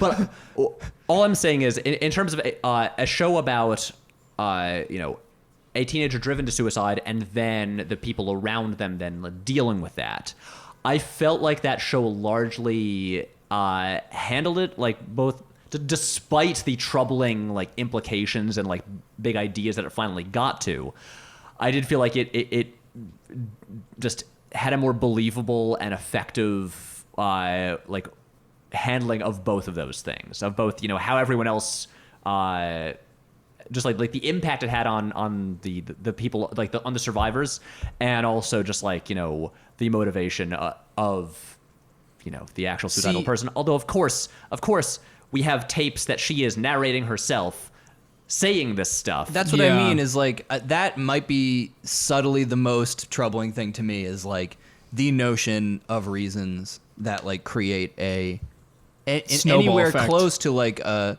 like airtight or like coherent narrative that like anyone should take fully as the truth. I will say also like for what's the movie? Permanent Record. What the fuck are we talking about? There's John Wick. There's Jean Wick. and then John Wick killed suicide. Yeah, suicide killed his dog, and he was like, "Not anymore." No. Yeah, headshot. But there's the scene where the big envelope arrives to Chris's home, that has like the sheet music for the music that David had been writing, and also the letter to him. I did like that we didn't see the letter. We just saw him reading it. Right. I wish He reads it out loud. It's one sentence. I know. I wish we didn't hear him reading it out loud. Yeah. And I do actually like the idea that I don't know which is the right version, or if there is a right version. It's art. There's like a million different versions or ways you can approach it. But I like the idea of handling it in a way where you don't get any of the suicidal person's thoughts or messages, or notes or anything like that. All we have to do, all we can do, is just attempt to like interpret like what had already happened and what we already knew. There's no clear answer like laid out for us. He's the last person to like explain himself, I didn't mind the note that David leaves for Chris, only because the note doesn't still explain anything. It's one sentence to his friend. It's his unfinished song, and then I think it's a note that just something like everything should be feeling right, but it's for some reason it still doesn't, or something also, like that. you right? know what? A lot of people don't write notes. Just by the way, Yeah. a So lot of people don't. Everyone leaves tapes though. Everyone leaves 13 tapes. 13 tapes. Of good banging content before they leave this mortal coil. Wait, Dude, what about guys, the movie okay. 13 Ghosts? But it's 13 Ghosts. Why? And That's nice. It's good. 13 ghost ships. 13 ghost ships. Wait, guys, I just had an idea. Do you think because the way that younger people especially have like glommed onto this word and made it just a part of their general vocabulary, What do you word? think we'll ever get people will leave suicide content? What do I you think mean? people will Instead of like a suicide note, they'll be like, here's my suicide content. just God. YOLO as a like note. a YouTube channel. Just like fuck you. What a Just bleak yeet. thought. I apologize for this Guys, episode. well, here's the thing. Okay. How do we... How, Here, Well, that's here's the thing. We're having covering- our own personal version of the same crisis that these we try to make films this and movies podcast have. fun, but then we have a movie like this, and it's like, how do you have a discussion but keep it fun, but also try to How do delicately we talk about the suicide? subject? But keep it fun. Well, you have to have the tonal whiplash shifts that you guys don't like. Yeah, you think we're not feeling conflicted talking about this, and the fact that we're like, fluctuating between a serious discussion about this topic, but then also trying to throw in our fart jokes still, Yeah. and stuff like that. That's Okay, just Matt, I'll leave in your burp. yeah. Yeah, there you go. Perfect. See, thank you so much. I really appreciate it. Honestly, I see you and I appreciate you. Like we're just You here to get be one. silly and have a fun time hanging out with each other, but then we talk about these movies, and sometimes the movies are about horrific stuff. You know what I? Keanu Reeves is in a lot of serious movies as much as he's in Bill and Ted's Bogus Journey or whatever. Sweet November. Yeah. Oh my God. I'm gonna cry when we get to that one. November. I don't know that song. And that's Sweet Virginia. yeah. Wait, do you mean Meet Virginia? Fuck. Yeah. Anyway, you know what makes me sad? Train. You know what I was thinking about today? Train the makes band me sad Train. too. Drummer went to our school. Yeah, no, yeah, as went to our high school. Yeah. We are younger than the band Train, to be very clear. Oh, he's yes. much older than us. Yes, he's much older. They're than me. ancient. I'm 18 years old. Yeah, we've So- never met Virginia. Yeah. You know what I was thinking of today that made me very sad, and I wondered about this person's life. Not someone What? you know. What? When I was A young boy. a young man. My father took me into the city. When I was a young man. Doodle-doodle. When we first moved to the city, actually, I worked a bunch of jobs over the course of a year and a half. 2012. Bad year. Bad struggling time. Hurricane Sandy. That actually was dope for me. I know it I was remember that for you. horrible and Yeah, yeah. destructive for everyone else, and I'm really sorry, but for me it was that was such a bad year that felt like the chaos that gave me power. Yeah. I was Matt- like, destroy this trash city, wash these streets. So I was working at just a very temporary 2-week gig at Cardozo Law School the Cardozo Law School bookstore in Manhattan. Wait, this wasn't the Barnes & Noble thing. No, this was after for a very brief period. Wait, we lived but- together. I didn't even know about this. I know. I just popped in a little bit before the Strand, which was also very short-lived. You worked. Was that the year that you worked at Midtown Comics as well? Yes. Oh my god. Yeah. Damn, you just literary. I told you I was fucking everywhere. Yeah, Triple threat. literary. I got fired from the Strand. But I was there at Cardozo Law School bookstore just for the brief period that new students were coming in for the semester and they had to buy their books and they needed some extra employees to sit in essentially a very large utility closet filled with con law books that cost $250 that the students were obviously going to be throwing in the garbage next year. Yeah. And I just had to unload this and work there. I worked with this guy whose name I forget, but he gave me contact depression because he was this 33-year-old kind of Latino guy who came in and he just had this defeated look and he had also clearly just strung this job. But I very quickly found out that he lived way up in Queens, somewhere really far from the bookstore, and had a little kid, and he'd just be yeah, this is my son, his name is Gabriel, and he's and here's my wife, and he just sounded so defeated. Just And every- the only time I ever heard him sound have any life underneath his voice was when he showed me on his phone that he had finalized a purchase of the new Oh no. I'm so scared. new golden Nintendo Wii with Legend of Zelda Skyward Sword Edition, and he was like, I got the new look, and it comes with the Skyward Sword. And I was like, bro, you are 33 years old. This is the light of your life right now. And he like, I got it, and it was like, it's got the gold one with the freaking Triforce on it, and I was just like, straight up, I'm like, 23. Yeah. I'm like, okay, just another cautionary tale. Don't be that in 10 a years. long list of cautionary tales, like working in like retail and service industry. Oh yeah, that contact depression is real when you meet somebody that's So what do you legitimately think crushed. he's up to? That's what I wonder all the time, honestly. To see somebody like whose only grasp is like consumer products and like Nintendo and like that's a bummer. baby shit, and you're like 33 years old. At the same time, you grasp onto what you can. Whatever And works, I mean, look, Matt, we joke about this, but you regularly say to me, I just have to stay alive until Denis Villeneuve's Dune comes out. You don't get cast me wrong. that- I don't hold myself above these people, really. It's just there, but for the grace of God, go I. That kind of thing. sentiment. But yeah, boy, it is funny though when somebody's like, "I just got the new Gold Edition Legend of Zelda, woo!" And you're like, "Oh, that's cool, man. What else happened today?" And he's like, I don't know. My son said his first word or something. Yeah. and it was daddy, but Nothing. Yeah, I just whatever. I'm But I- a month I- behind I on was my at work, rent. you can never tell if they're saying daddy or if they're saying like My wife's gonna da-da, kill me because I'm like whatever. 4 months behind on my rent, but I just had to get the Golden Hyrule Yeah. edition, and it's just like, boy, oh boy. Hey, I hope it made him happy.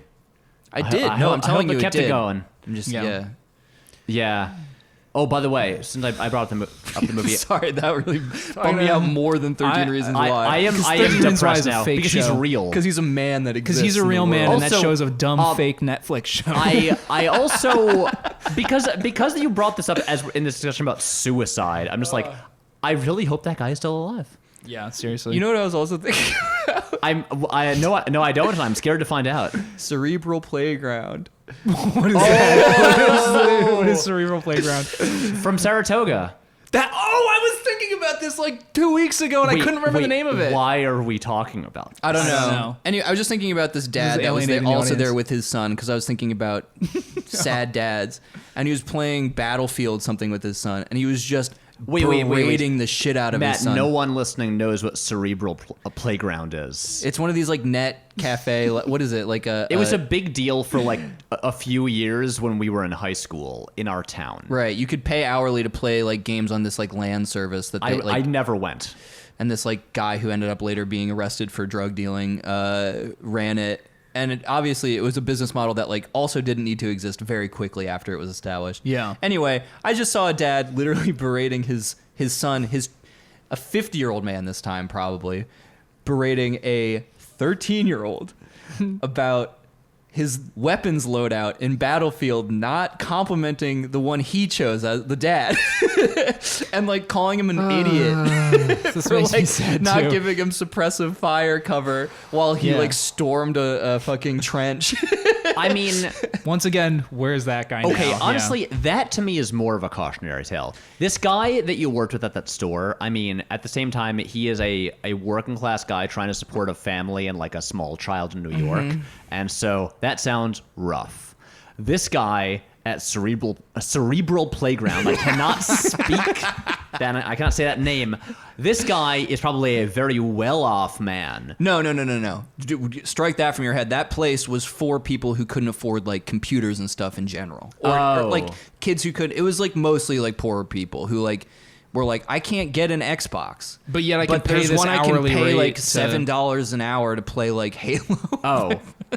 Well, now I just feel I feel bad now. We're just laughing at like lower income people and their. But I mean, sad I was lives. there too, and like I was like friends with people, like whatever. It's more like just these are the kind of things that could almost be the like local color for depression in my mind, more than like these kind of like histrionic like beyond like sexual crimes or like these like really intense things, just like life just beating you down. Yeah. Like I see this- what you mean. Those are the more realistic ways that in like our life experience, I see people carry depression with them, as opposed to like what you were saying, like this idea of this big but that's emotional but that's mailing exactly of tapes the to thing that's in everybody. Ebert's Yeah. review, that he's like, I like that it Yeah. didn't do the obvious things of like, oh, his girlfriend is pregnant, oh, he's like, failing at these things, or The like cheating, I thought was like an interesting touch. Right. Like, I do agree with Ebert that scene was like pretty indicative of someone who's just Yeah. like trying to feel something while at the same time like failing to, and it's just yet another burden on his own sense of self-esteem while like confirming his own sense of self-esteem. Like, Yeah. that's a Right. pretty like good, small, complicated like thing that like carries a lot of information in it. See, what I feel like is if the character who killed himself was like one of these people that you're describing, Yeah. then it would just become like, Alejandro Gonzalez Iñárritu misery porn, where it's like, it's this well-off man directing these movies about like, oh yes, and then these poor people, they're very sad and their lives are bad, and then they Well, no, kill I'm not going in that themselves. direction. Are you speaking of the film Beautiful? Yeah, beautiful. Yeah, a little bit I am. I don't Little mean to bit. go in that direction though. I'm not trying to say like you like at a distance judge like poverty as ways of. I'm saying more like I'm meaning it more in terms of like an average experience. Like I Right. think that like Permanent Record does another version that I think works in general, which is you have someone who's, it's unclear, there's just like these vague things running back that could or could not be like the deciding factor in somebody like really feeling like they needed to die. But like another way to go is just like to have it not be this like, I guess teen drama almost goes hand in hand with this kind of thing. Like rash acts like this are a lot of the time feel way more real and just present when you're in high school or whatever. But yeah, I don't know. Yeah, it doesn't need to be misery porn so much as like the small crushing reality kind of weighing heavy. I think that affects people a lot of the time, and it's more like chronic and low grade, but it can still lead to the same result. And it's also, it's a national epidemic at the moment, isn't it? I mean, like, it's been a mental health crisis issue for like what, a decade? Like the US is not doing great on those stats.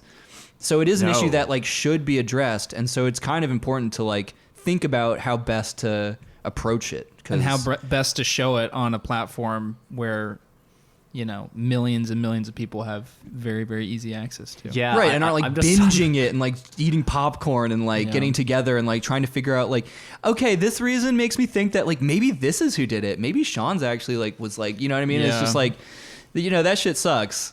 It's not Riverdale. Like It's not Riverdale, Yeah. that's for sure. Riverdale, a quality television show where Riverdale's actually great. Yeah. because it's just bonkers, Right. And it does not attempt to discuss sensitive subjects delicately. Instead, there will just be a cult and Right. witches Ooh. and serial killers, and then Ooh. Archie goes to jail but joins an underground boxing ring. So yeah, you don't need to be That's pretty cool. Haneke or whatever, Haneke, to like, you don't need to be at that level of like dourness and just misery either. Hey guys, question for the group. What can you guys isolate a single movie or TV show that left you feeling the bleakest you've ever felt? Like really, just you came out of it and you're just weighed so yeah, but I don't heavy. really. I'm not really anxious to talk about it because I remember when Matt and I watched a Serbian film together and felt bad for days. Oh yeah. You told me about you know that. what? That is a different quality than I think you're describing though. Like I just straight I up felt I think grossed I out. mean like legit like Salo was pretty bad. I still haven't gotten Solo. around to watching that. That's pretty bad.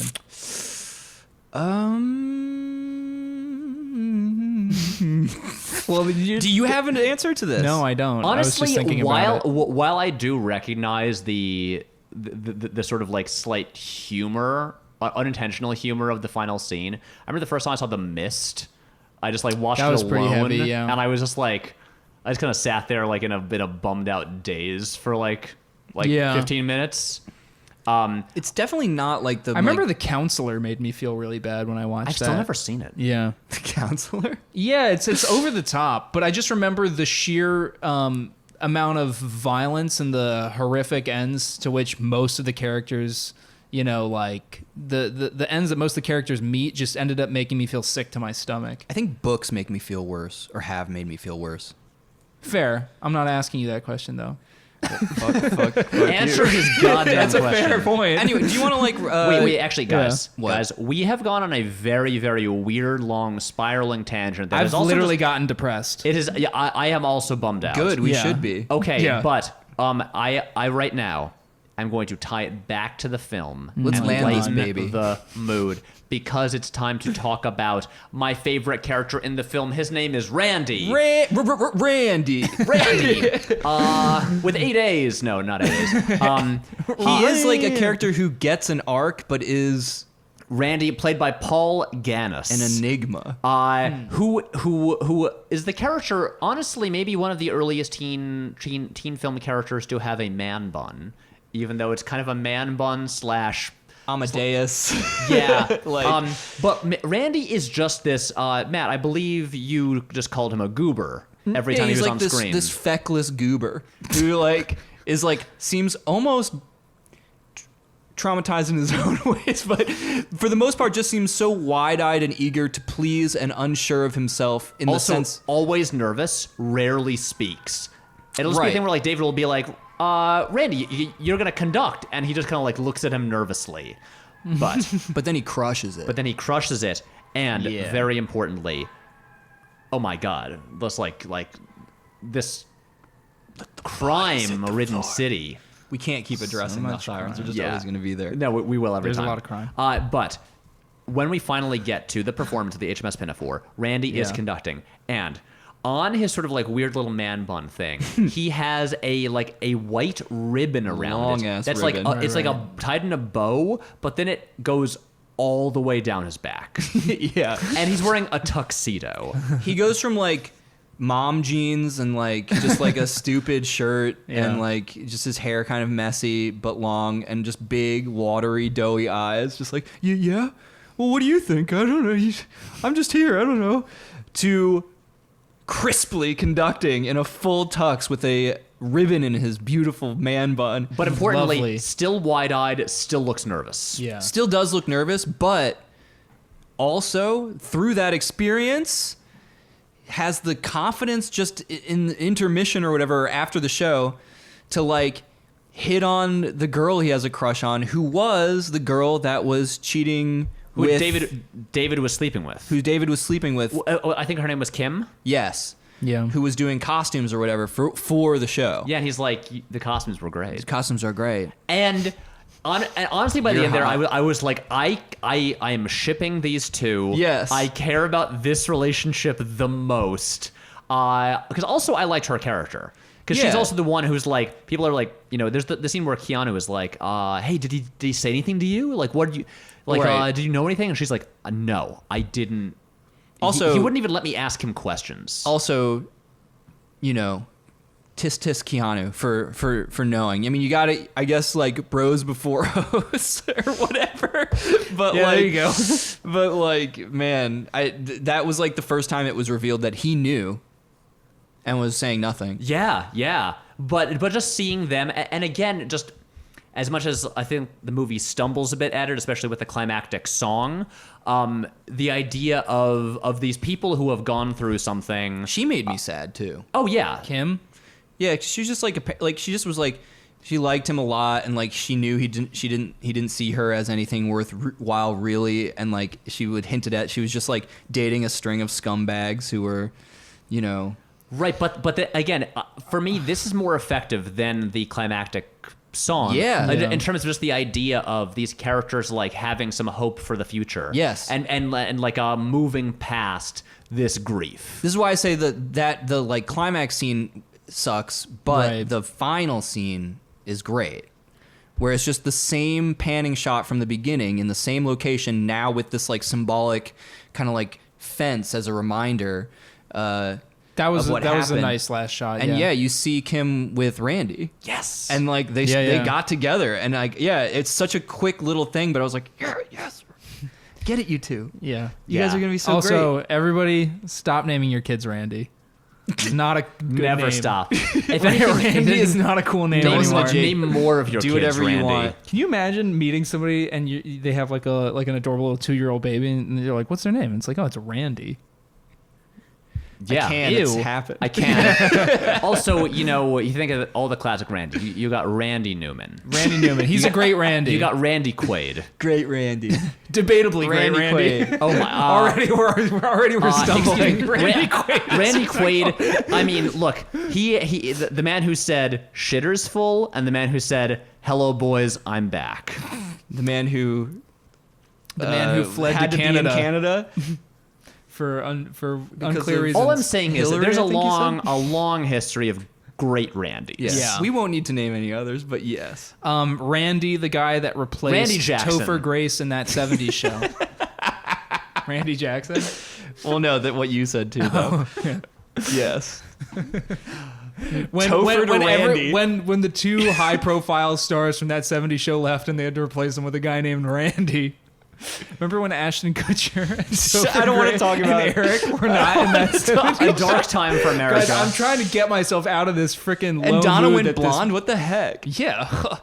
I'm trying to get myself out of this low mood that I got dragged down into. we can just wrap up the episode. Yeah. Does anyone else have any final thoughts on this movie? I thought it was a good movie. I just think the ending kept it from achieving a kind of cult status that it otherwise would have. I think it's still kind of a mixed bag. I lean a Yeah. little bit more positive. Yeah. Again, also when it's trying to be a comedy, it's great.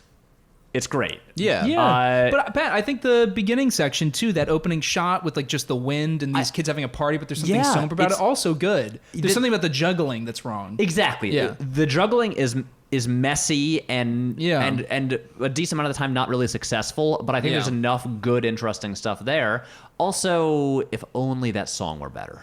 Yeah. Yeah, Joe Strummer, why couldn't you have like just written a cool they seemed like that kind of band. Yeah. Anyway. Yeah, Or- I'm just going to echo your sentiments. Guys, gonna float this idea out there. Again, if someone wants a payoff of the thing we were talking about earlier on, setups and payoffs. This is a well-structured podcast. Nice, if someone dude. wants to travel through time and Yeah. use this idea and take it back and put it in the dreams and and do some Inception in like '87. So just hire Prince to write the songs. There you go. That's it. I'm depressed again. I God solved damn it. it. Yeah. You I made me solved think it. about Prince. Now I'm Yeah. sad again. Okay, let's end the episode. David Berman also recently killed himself. He's the lead singer of the Silver Jews. Oh, I don't know that. Yeah. David Berman. Let's end the episode. To everyone who listened to this episode, I'm I sorry. think that's his name. Yes, that's his name. Okay. Yes. He died last week. Yeah. I apologize for this episode. This is a comedy podcast. Is it? Is no, it? No, I'm Is just it? joking. I'm just trying to make It's a funny a film joke. and at the I'm end. TV joking. podcast. Yeah. I don't know. It's information. It's the news. This is a weird podcast and a weird collection of people to discuss, to spend 2 hours discussing what this movie is about. man. And so I'm sorry. We tried our best to both discuss things seriously, but also keep it light and prevent it from getting too heavy. If you want to know how we feel about it, listen to our post-podcast show. We're sorry. Gabbing about Can't Get Enough of Keanu. Like, did the boys really nail it? That's your best name? Gabbing about Can't Get Enough of Keanu. With Chris Hardwick. And Mark Wahlberg. I All right. all right. All right, bye. I don't buy. Okay. Thank you to Brian Hose for our theme song. Thank you to Emma Logsdon for our artwork. Follow us on Twitter and Instagram at Keanu Podcast. Send us some nice emails. KeanuPodcast@gmail.com. Jake, you have anything else you want to plug? You can follow me on Vero.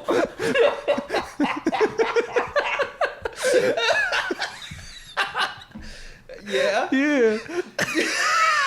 Jake, you want to start over? You can. We're all so old and have emphysema. You can. Do it. Take us home. I'm trying to get a Vero count off the ground. Vero, it's not just for Zack Snyder fans. It's not just for Zack Snyder fans. It's for Jake fans too. Yeah, it's for Jake fans. What's the name? Mine's at 13 Reasons Why You Should Follow My Vero. Thanks, Jake. Not You're bad.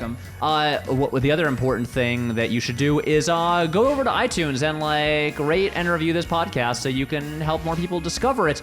And chat about the episodes in our subreddit r/Thrillums. And all I want to say is be excellent to one another.